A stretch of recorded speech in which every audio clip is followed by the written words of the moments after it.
कर्पूरगौरम करुणावतारम संसार सारम भुजगेन्द्रहारम सदा वसंतम हृदयारविंदे भवम भवानी सहितम नमामि।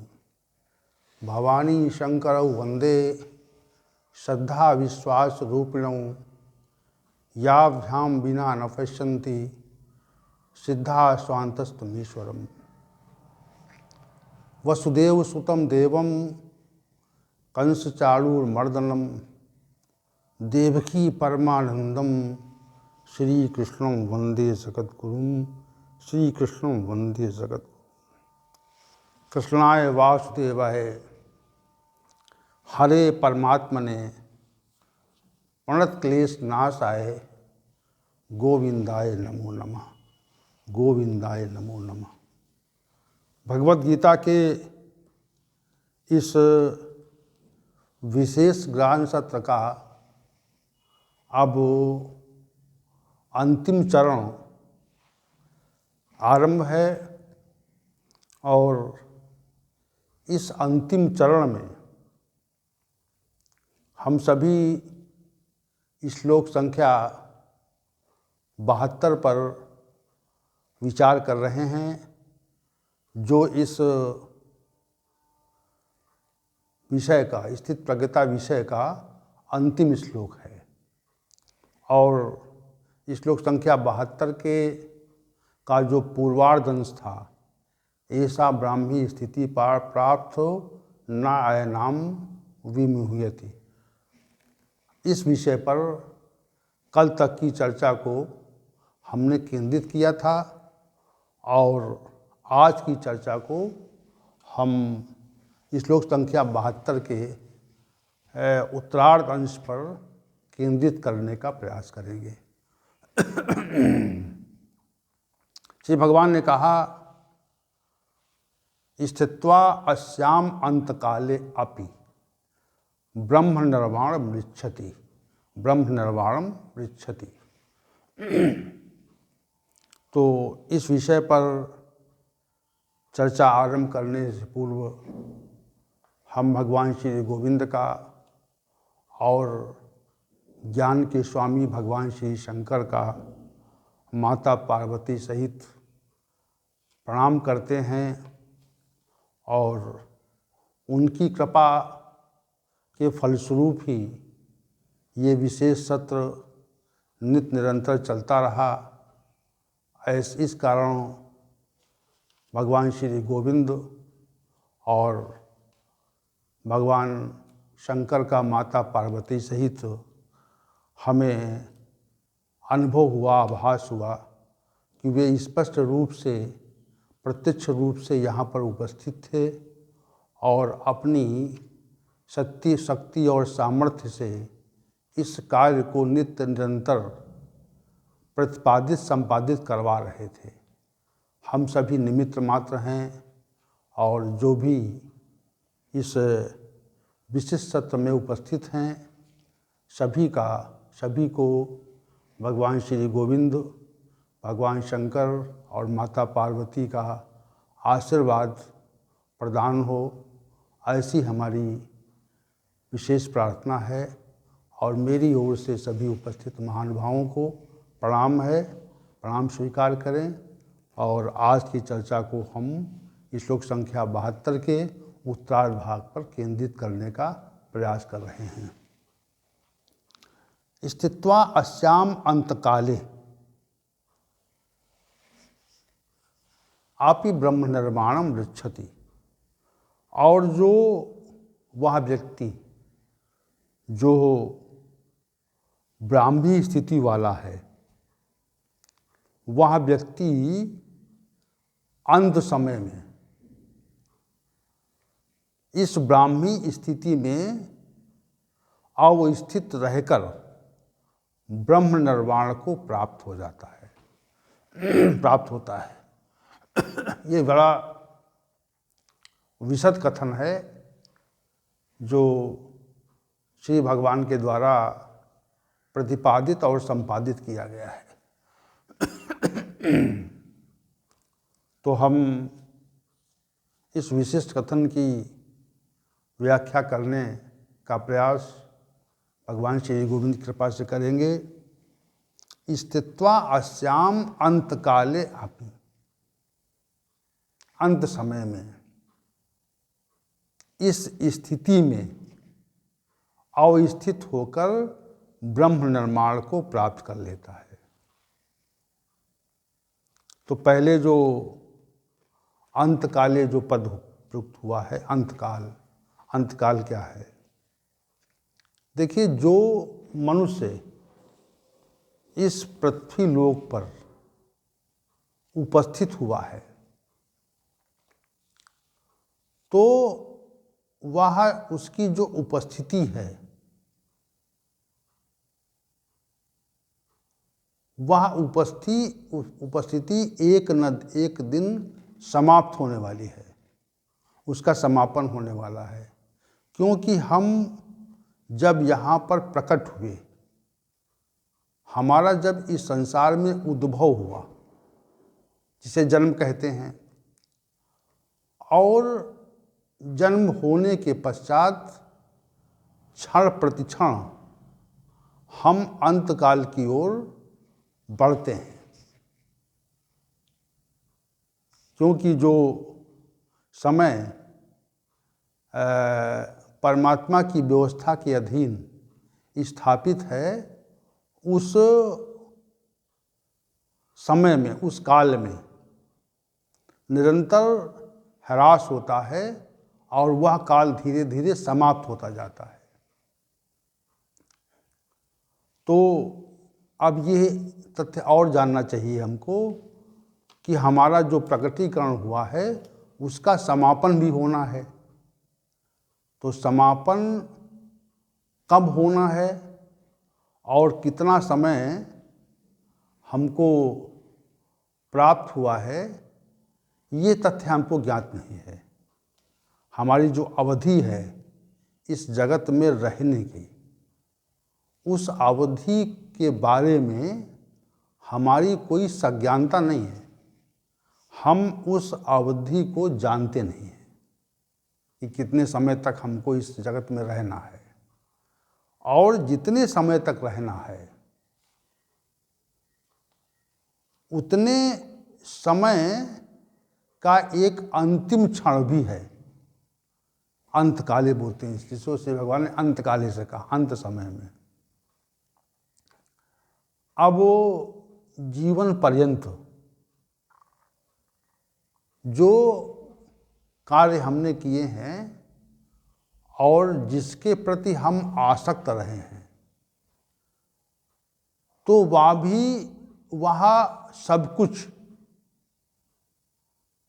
मृत्यु काल में, अंत काल में हमारे समक्ष प्रकट होता है। वह भाव ही प्रकट होता है जिस भाव से हम जीवन पर्यंत भावित रहे हैं, जिस भाव ने हमको आकर्षित कर रखा था, उस भाव से हम उस काल में विशेष रूप से भावित हो जाते हैं जब हमारा अंत काल आता है। ऐसा क्यों होता है? ऐसा इसलिए होता है कि जैसे हम जब किसी व्यक्ति वस्तु स्थिति की ओर अपना विशेष ध्यान देते हैं, उसकी ओर विशेष रूप से आकर्षित होते हैं, तो वह व्यक्ति वस्तु स्थिति हमारी स्मरण में पुनः पुनः प्रकट होता है, पुनः पुनः आता है। ये एक स्वतः होने वाली क्रिया है।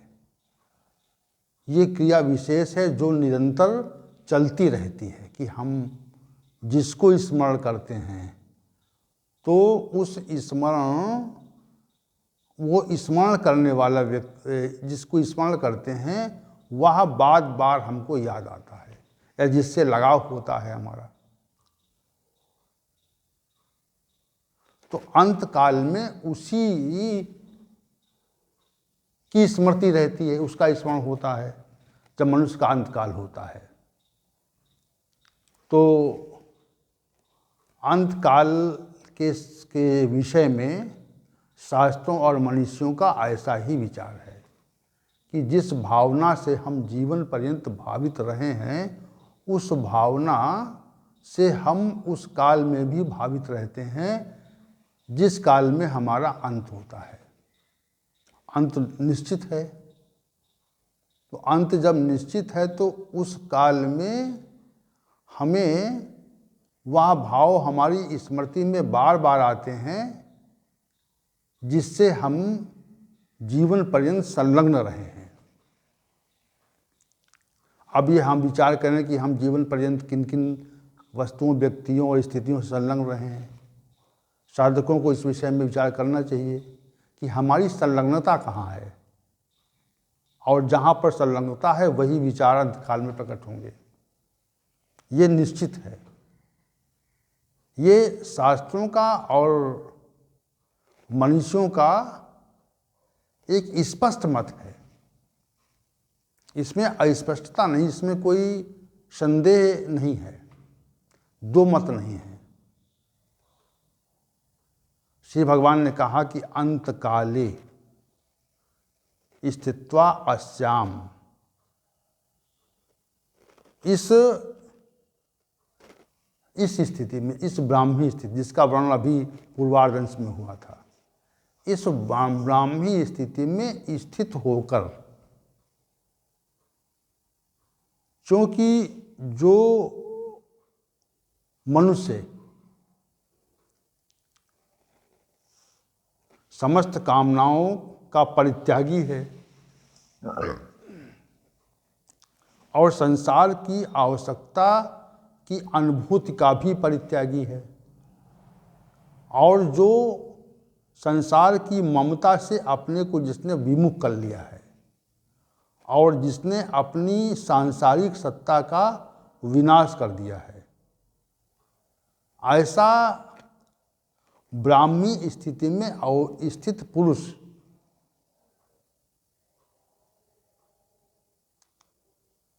के अंतकाल में क्या विचार रहते हैं।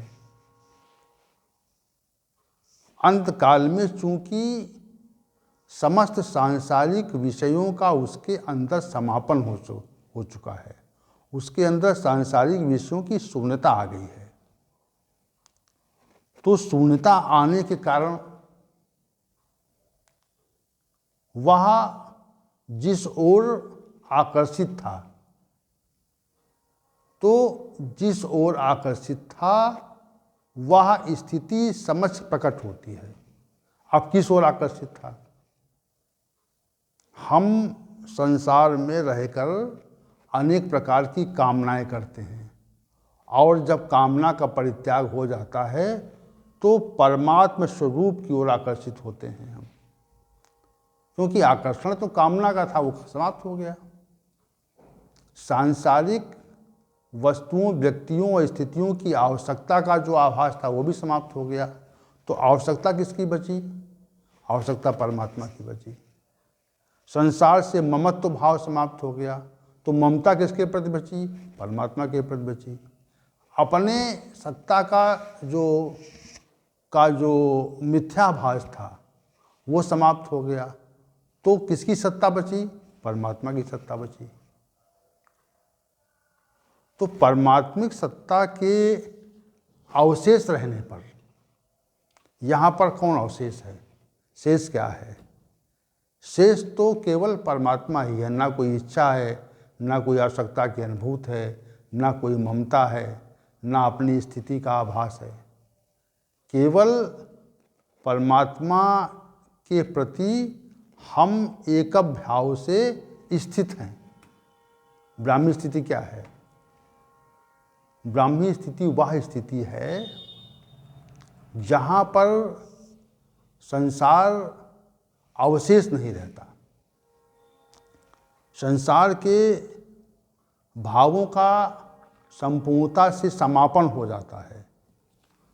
तो संसार के भावों का संपूर्णता से जब समापन हो जाता है तो फिर वह सत्ता बचती है जो संसार में अप्रकट है, क्योंकि प्रकट वस्तुओं से लगाव समाप्त हो गया।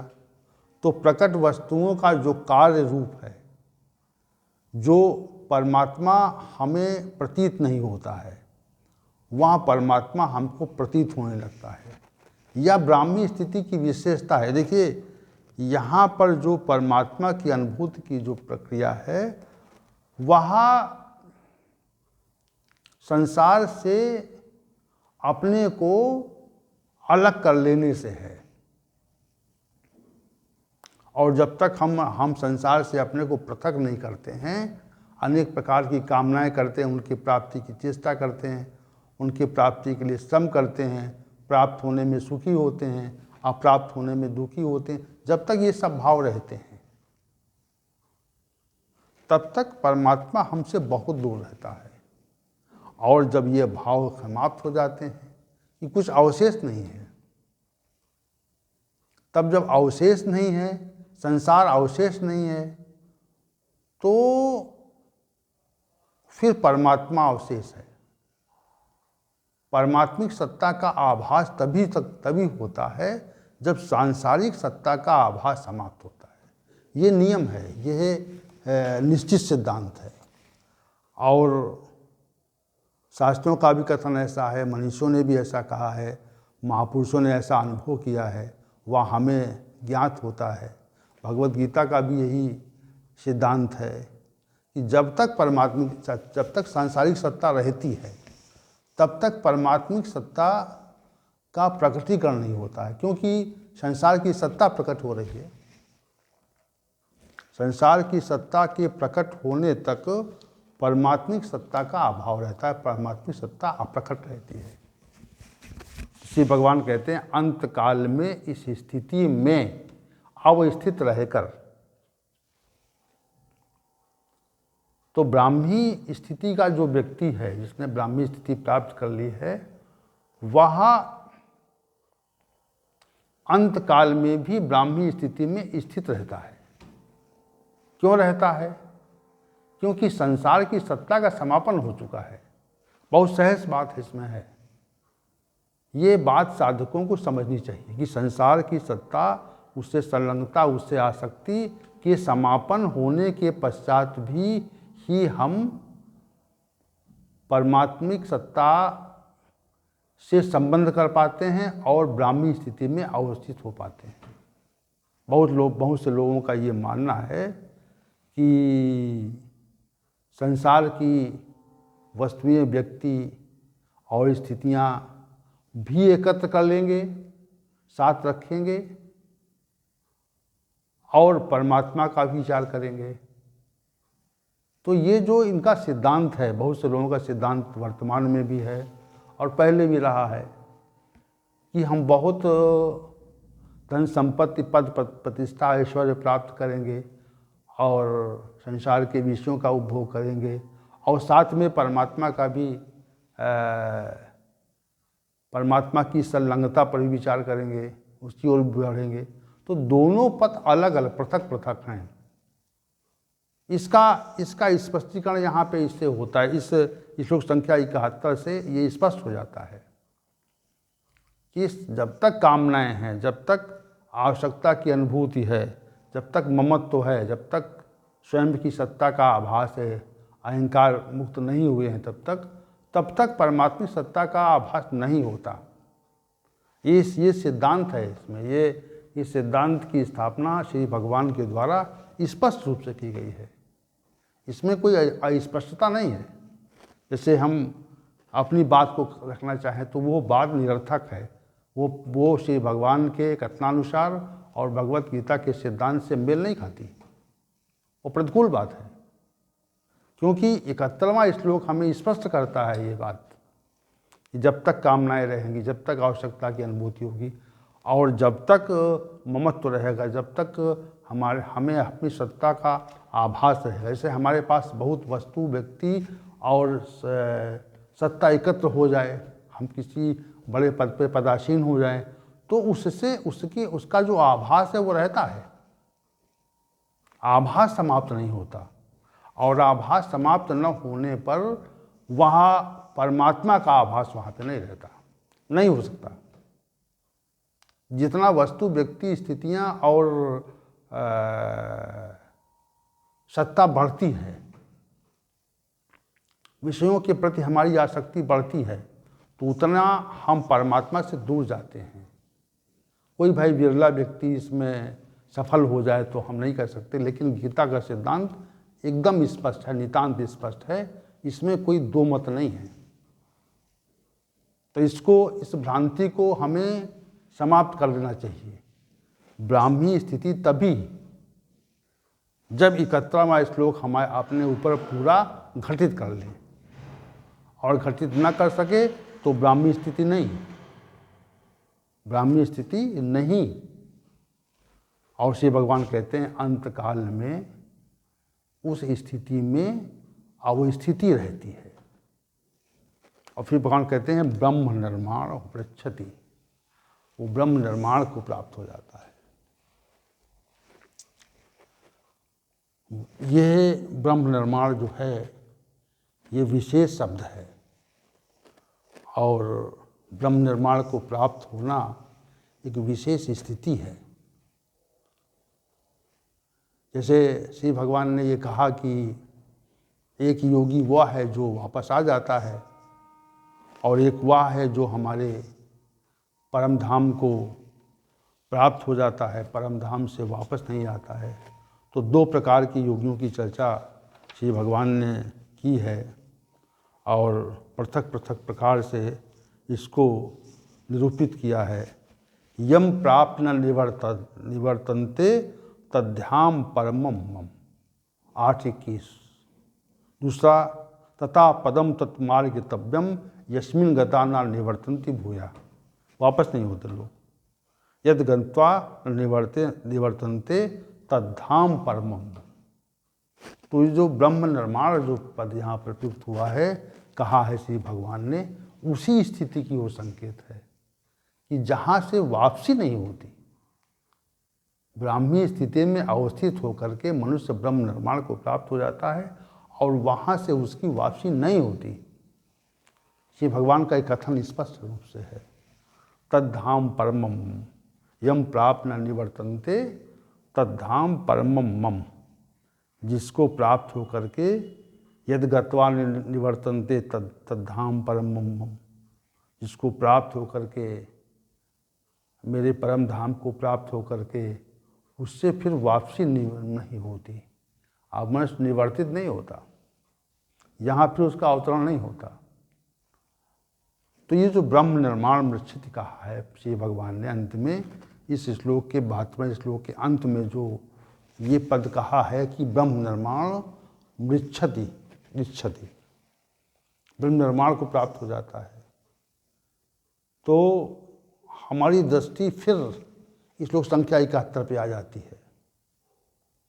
ये तो स्थिति का, मोहित न होने का, उस स्थिति में स्थित रहने का, और फिर उस स्थिति के आत्यंतिक परिणाम का, ये 4 तथ्य हैं जो श्लोक संख्या 72 में श्री भगवान के द्वारा निरूपित किए गए हैं।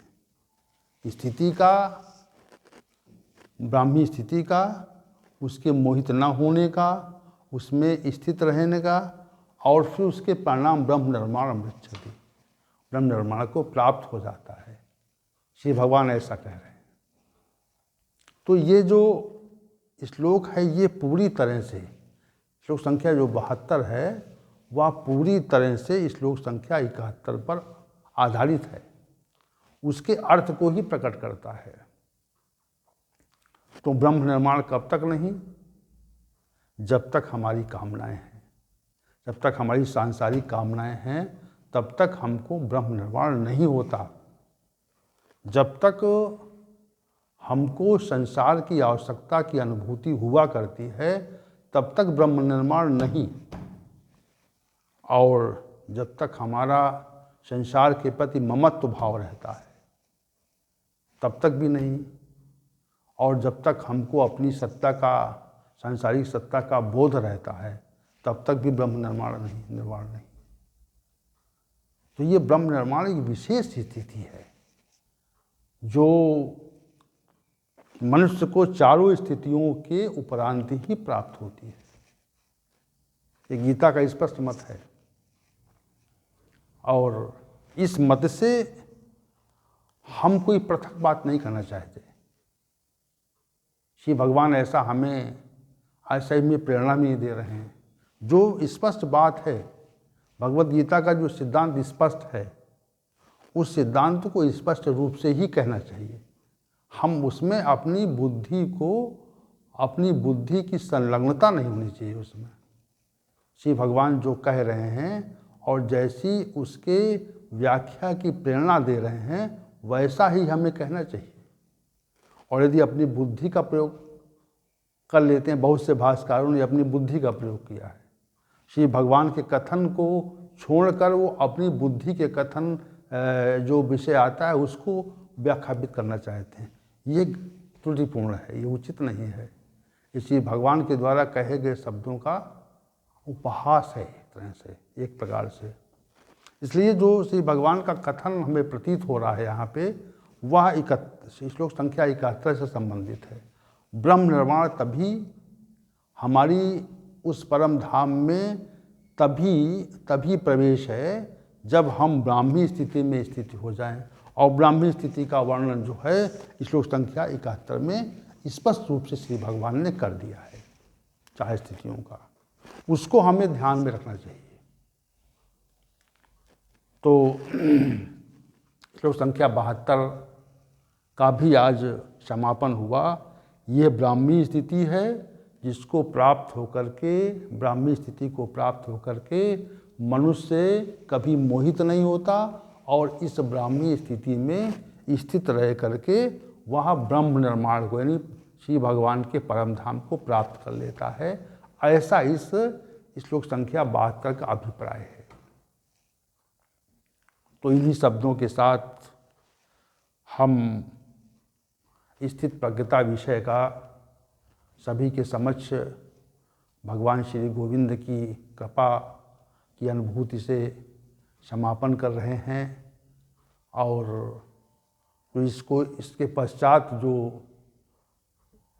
जिस विषय पर व्याख्या होगी, वह विषय भगवद गीता का जो अध्याय 14 है, गुणत्रय विभाग योग। गुणत्रय विभाग योग को समझना साधकों के लिए अत्यंत आवश्यक है, क्योंकि संपूर्ण गीता प्रवचन जो चल रहा है, श्रृंखला चल रही है, इसमें हम संपूर्ण गीता की व्याख्या भगवान श्री गोविंद की कृपा से करना चाह रहे हैं। उस कृपा के बिना नहीं करना चाह रहे हैं, क्योंकि कृपा ये कार्य पूरा हो। अभी तो श्लोक 18 श्लोकों की व्याख्या हो पाई है और प्रश्न मिलाकर के 19 हो गए हैं। तो 19 ही श्लोक व्याख्यापित हुए हैं और संपूर्ण गीता प्रवचन की श्रृंखला में संपूर्ण गीता को व्याख्यापित करने का लक्ष्य है। तो हम कल से